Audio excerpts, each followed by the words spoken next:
A local group trying to stop the demolition of a 99-year-old building owned by the Green Bay Catholic Diocese took its message to the streets today. As part of a consolidation effort, the diocese put the Chancery building on South Webster Avenue in Alloway up for sale last fall.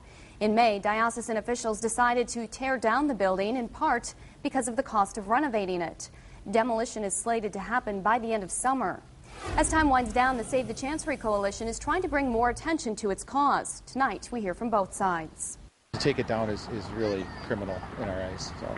An 11th hour effort continues. This place matters! Even as defeat seems inevitable. I think we could have raised funds that would have made both parties happy. Not wanting to give up the fight, the Save the Chancery Coalition held a vigil outside the former bishop's residence. We were informed that our letter of intent was rejected and that it would be down by August 31st. So we thought we should probably go out and get some more attention. The coalition has received some financial pledges from supporters and has been in talks with the diocese. We raised $10,000 in 4 days just to try and get some money to stop the wrecking ball, to pay for the fees that they had incurred for the demolition. But it's not enough to buy the Chancery building and surrounding property valued at more than $1 million. We do have to carry on the mission of the church, and we would ask for, we would look towards getting a fair value for that property in order that we would carry on the operations of the many other buildings that we have to operate.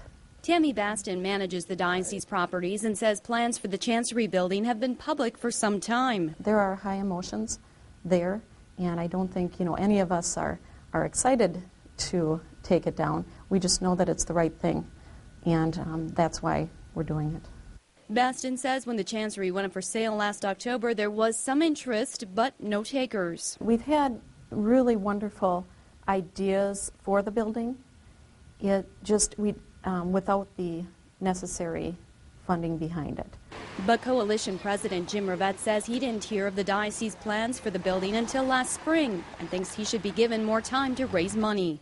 We don't think the efforts to find a buyer have been that diligent. We think it was an easy choice to tear this thing down rather than wait for some viable option. With the demolition date a month away, hope is dwindling among coalition supporters as the diocese says it has no choice but to move forward with its plans. It is a treasure. To tear it down is to lose, to amputate part of your history and all of the things that it stood for.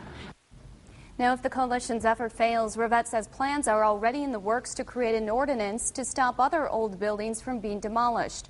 Money raised so far would then go to local historical societies.